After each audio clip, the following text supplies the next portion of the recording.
Testament prophets understand this thing. Praise God. But before I handle this, one scripture I want to show us. And that scripture, I know that it has been in a lot of people's time. That scripture is in 1 John chapter 1, verse 9. Can we go there? 1 John chapter 1, verse 9. Let's go there.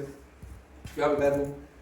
Now remember we read Ephesians 1:7 last week. And we understand that we already have forgiveness of sins when we believe in Christ. And forgiveness of sin is a blessing. Praise God. Hallelujah. And even Colossians 1:14, 2.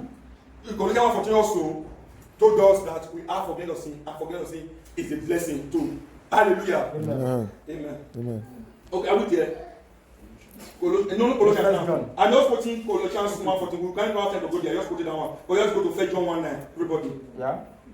Are we there? Yeah. Okay. Can you kindly read?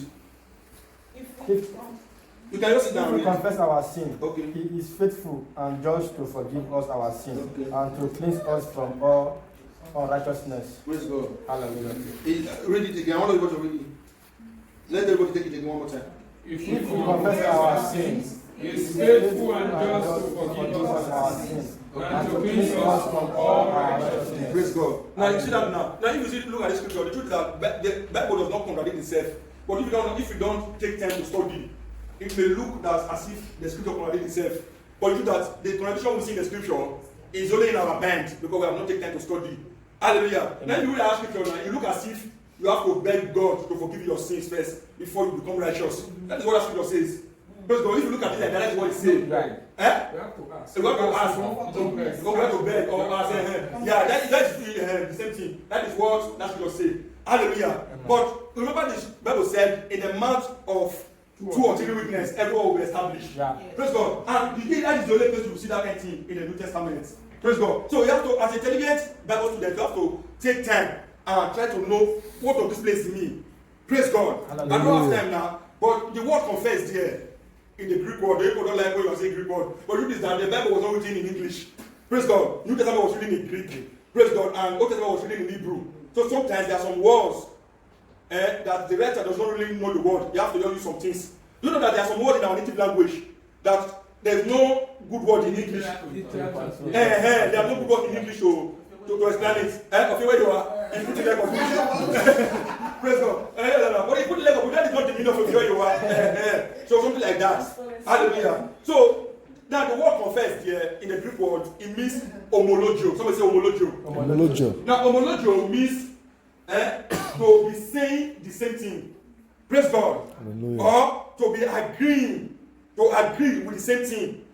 Praise God. Now the question is now with what am I going to say? What am I going to agree with? That is the word homologio. Now, if you go to Philemon chapter 1 verse 9 or 7, I can't remember, but maybe you can go there. 1 or 7. Can somebody go there quickly with your tablet? Philemon chapter 1 7. Just go to the now. So are you there? Philemon 1 7. Let me go read it. But very let me put it. He said that the communication of your faith become effectual by the acknowledgement of every good thing that is in you in Christ Jesus. Are you there now?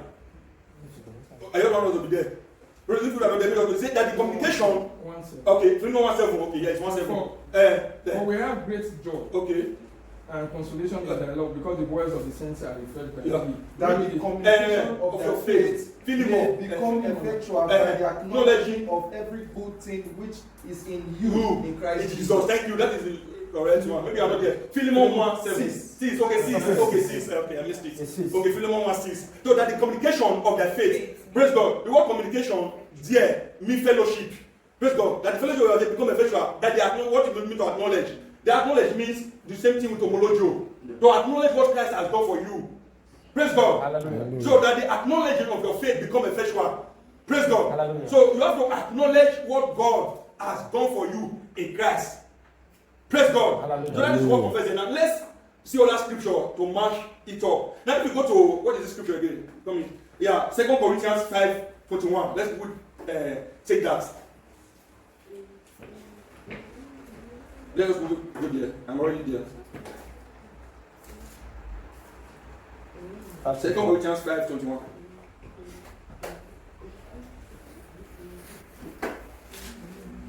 Are you there? Yeah. Okay. Can you read? For you have made him to be sin sin for us, who knew no sin, that we might be made the righteousness of God in him. Let's stop there. Praise God. Hallelujah. Now, he had made him what? He had made him what? So, who is in him there now? Jesus. He made him sin. He did not sin. He made him sin now. Now, if we read the verse Jonah, he said if we confess our sin. Praise God now. But now, God has been made sin. Praise God. And Philip was saying we should acknowledge.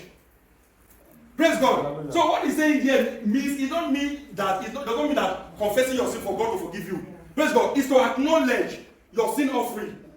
Praise God. Hallelujah. It's to acknowledge your sin. It's to say in the name of Jesus, I am forgiven by what Christ has done. Praise God. Hallelujah. It's two different ways. Now, other somebody will ask me now, is it wrong to tell God I'm sorry? Depends. I always tell now depends on the message you are used to saying it. Just like it's not wrong for me to tell my father I'm sorry. If I tell my father I'm sorry, I'm not telling my father I'm sorry for him to give birth to me again. Praise God now. But do you know when people are saying, Father, forgive me, I'm sorry?